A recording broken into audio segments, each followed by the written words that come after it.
Okay, hi, it's Mr. Allen, everyone. Looking at creating our first Scratch project today. So we'll go to the Scratch website. I'll leave a link somewhere for you to find it in the e-learning environment.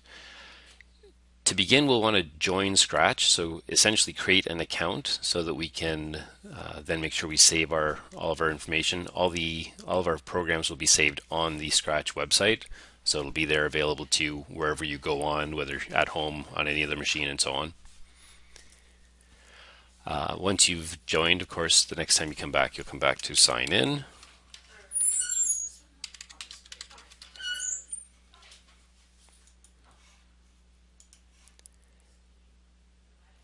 And once you've signed in, you should get back to any work you've done before. This folder here is going to take you to your stuff. It should have said my stuff. There we go, my stuff. And anything you've worked on will appear in here. So once you've kind of worked on something, made any changes, it shows up here. I've made a few different changes to a few things here, just kind of playing around mostly. Essentially what happens, a couple of options. When you explore, or sorry, under this explore option, you can pull up programs written by other people. And as soon as you do, so this is taking me to the project page for this project that somebody else wrote. If I go to see inside, I can see the work that they've done. And essentially, as soon as I start making changes to it, I click remix to sort of save it.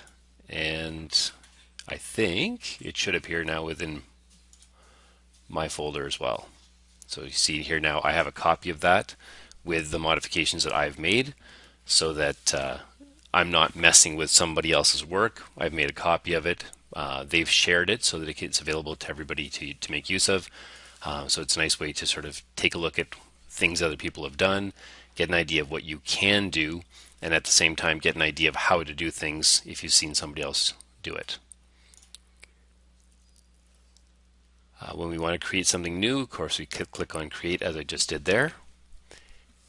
And essentially at this page, we're ready to start writing our own programs. Sort of three main tabs here. Scripts is, of course, all the different commands we have available to us. I'm going to mention this again in a second. They're grouped by the type of information that goes into them and the type of work that they do. Costumes are basically just different views of the sprite that we're working on. All information we do, or all of the programming we do in Scratch, is done inside of a sprite. And so essentially this sprite has his own set of information, or will once I actually put something in.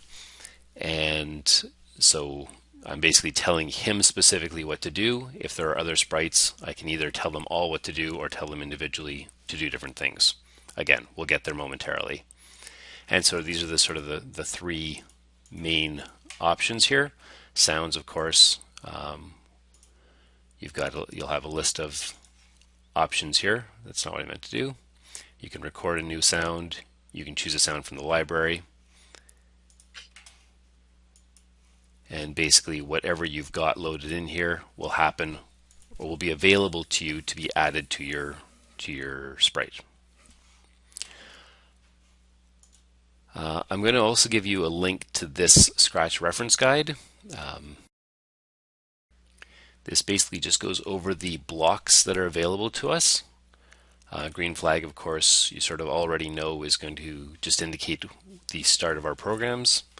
And then down below it explains the three different types of block we can have. Stacking blocks that just attach to the bottom of other blocks. Hats that basically indicate the start of a group of options. The